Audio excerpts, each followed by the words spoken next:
she walk for the gunman. She man, cause she man is a drunk man. Oh yo, look how she fuck for the gunman. She man, cause she man is a drunk man. Hey, this girl Shelly say she want me, go down my shinani. Yeah, down so she carry me.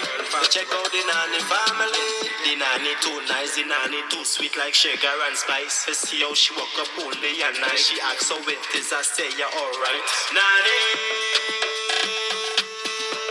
Yeah, you could have done no dog. You could have done that about 2 minutes ago. Though. Yeah. You could have done that before you start. Dog shit. Yeah. But I mean, them fellas should just stick to the Trinidad and I mean, if you're gonna sing shit, sing it in zest form. Like if you're gonna sing like cacooness, like Young Brother and thing, do the zest music now. Or stick to your Trinidad if you're gonna just do badness and you know what I mean. So I guess that's what we're talking about. Right, so how we end up in SOCA with the gunman and she think. Well, oh God, there's a mute on them, dog. That's all they know how to sing, so they could just bring that vibes to SOCA. And the fact that, you know, people trying to forward that, listen, we go song like old people, play, we don't know the change, whatever, but that is not change for the better, if you ask me, right? The argument could be, yeah, but Sparrow sing Mr. Ben Dick and blah, blah, blah, blah, blah. Yes, cool. Right. That was smart. Yes, them fellas were singing slackness. Nobody doubting that, right? But first of all, I don't have to condone that either, right? I never tell you, I like Sparrow, Mr. Ben Dick. You understand what I'm saying? So you're assuming that I am okay with that. Number one. And number two, okay, even if we went down that road, we can't stay with a clean form of music. Who asking for this? Who's begging for the SOCA artists to start to cuss and sing about killing? And the thing like, is, who's demanding this? The thing is, to be real fair, I don't think that's with this. You know? I think certain people want them artists to be in the SOCA, and they feel to connect them artists with them and the crowd and right. To bring them out, they matter to them. It had to be like that. Yeah. And I don't know who asking for that. They say who's been begging for the SOCA to get. And I think the next thing is money too. And because men studying boy fete in season coming. Yeah. And I want to be able to get booked for fete. Right. You understand what I'm saying? And them can't sing voice. Them can't be like voice. Them can't be like pretty because that is not them. Yeah. So that is the only way they could bring it themselves into the mix by doing that kind of cacao thing. I hope it flop. I'll be honest with you. I hope it flop. I know not fighting nobody and making the ends, but them fellas making their money singing the Trinidad, dog. Just stay in that lane. Don't bring that fuckery. We don't need more of that, dog. We don't need more shit. You know what I mean? But, you know, and this was kind of, in my mind, when I saw that, it was like, remember every time we talk about old music and what youth singing now, I always bring it back to the fact that it was with our generation that the standard started to disappear.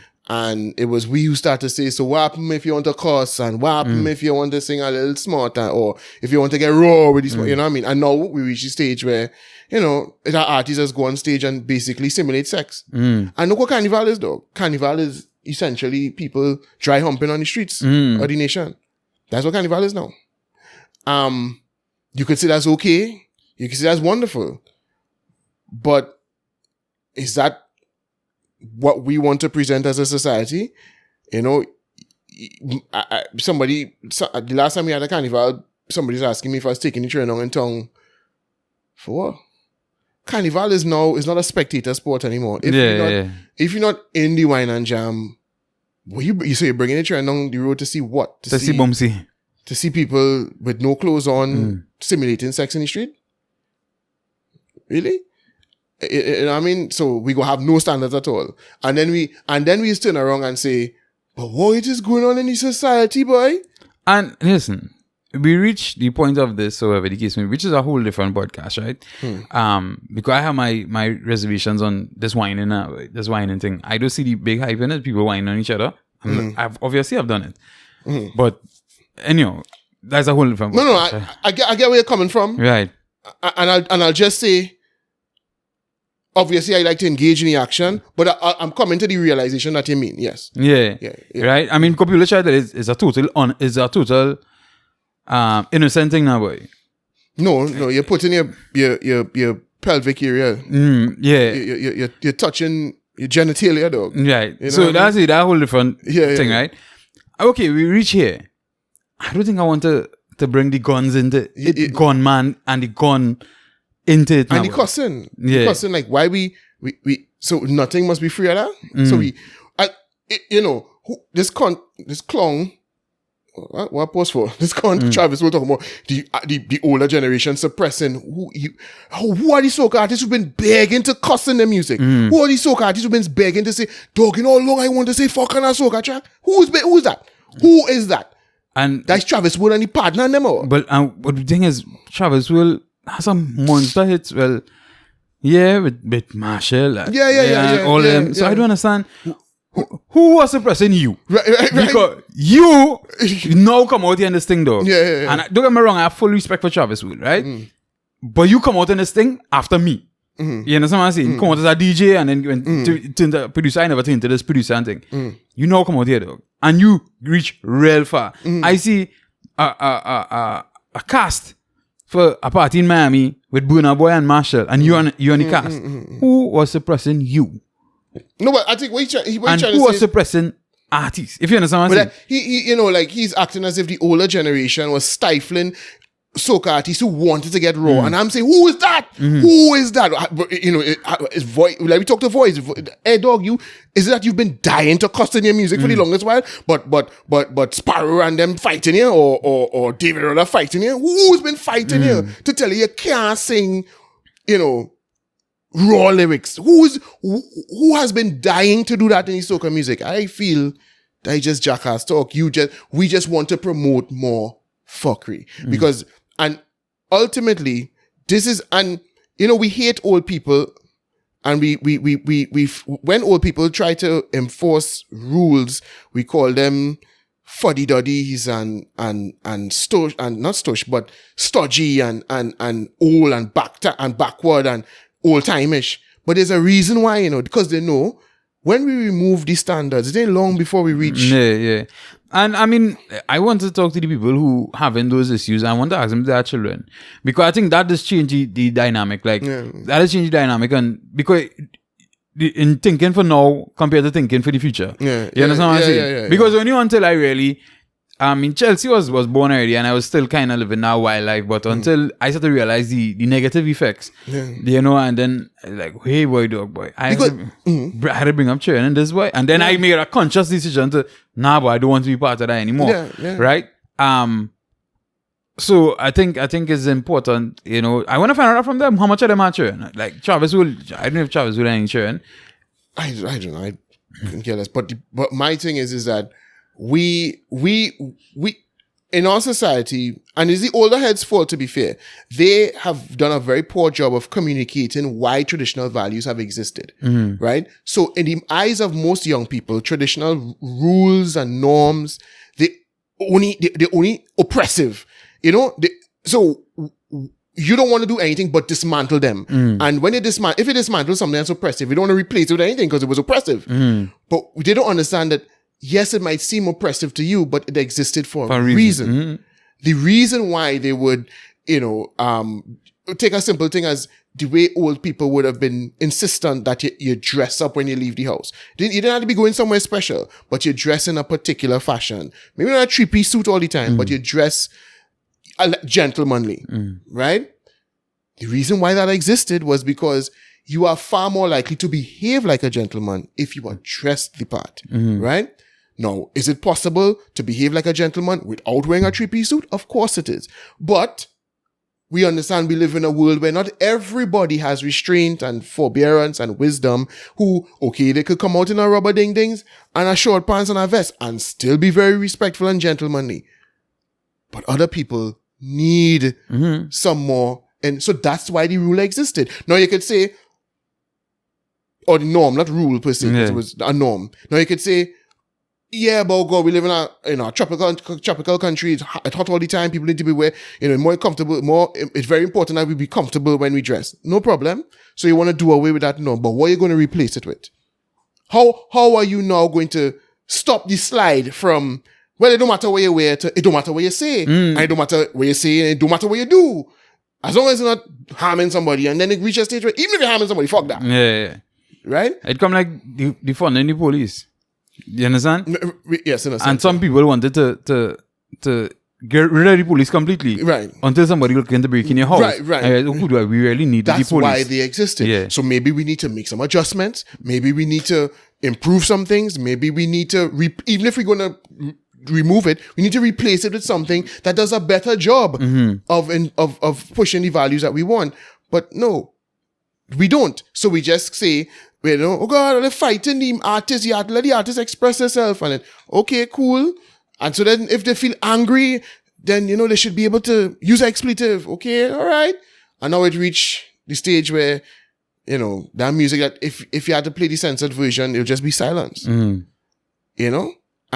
okay, all these old-timeish attitudes around sex, let me free up the thing now, man. Sex is a part of everybody's life. Sing about the thing. Right. And now Dexter Labs is basically bullying people on stage. And that's okay now, right? And the thing is, I think the next thing is, and I didn't want to carry too much food over. I was talking there about that, like playing music loud in a car. Right? Now the thing is, if my family, in my house, we do expose my children to a particular type of behavior, right?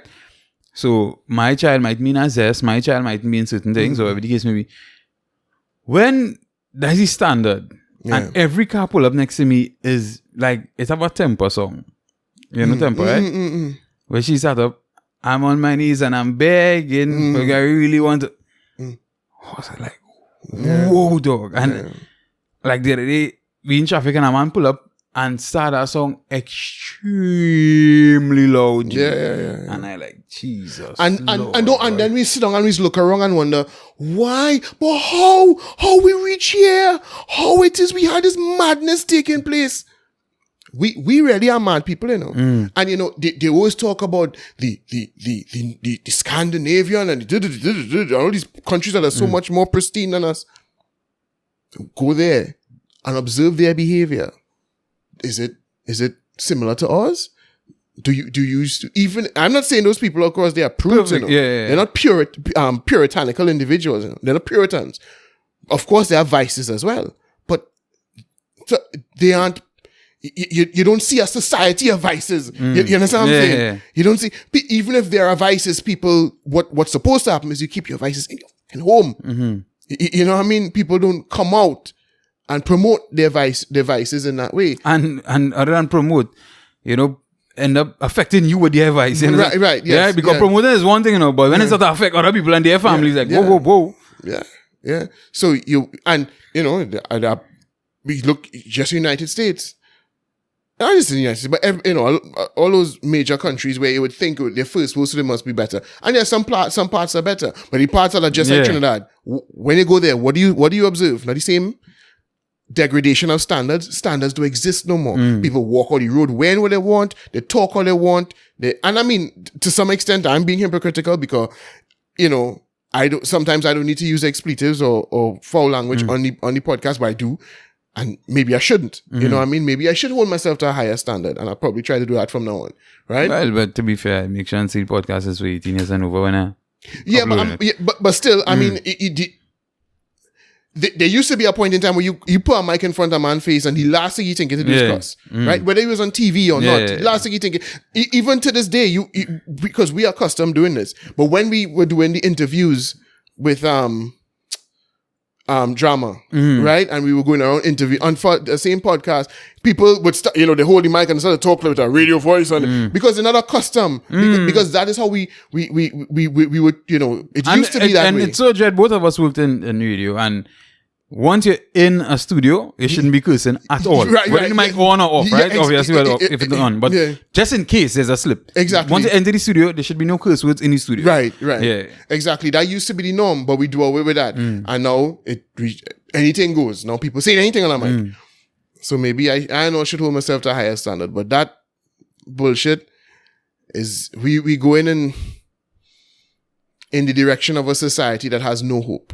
And instead of people pausing and saying, okay, maybe some of these traditional values that I used to fight on so much had a purpose for them, dog. And I hate, dog, and we have a mutual friend who, as again, I used to.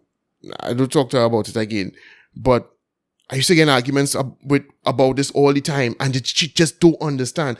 You keep fighting, saying, oh, old people this, old people that, old people the other, and them was hypocritical, and there was hypocrites, and they fighting the youth, and you don't understand. The point is, if the standards aren't there, they know why. Even if they were hypocritical, they were hypocrites, and they used to say it outside in public, but in their lifestyle, in the comfort of the home, or the the privacy of the home, they're doing something. That is not the point. The point is the point was, if in the society we enforcing these norms because nobody was supposed to be perfect, but we weren't supposed to glorify the bullshit. Even the bullshit exists, but you're not supposed to glorify it. Now we've become glorifiers of nonsense. So now listen to Zest music. The more shit it is, the bigger the hit.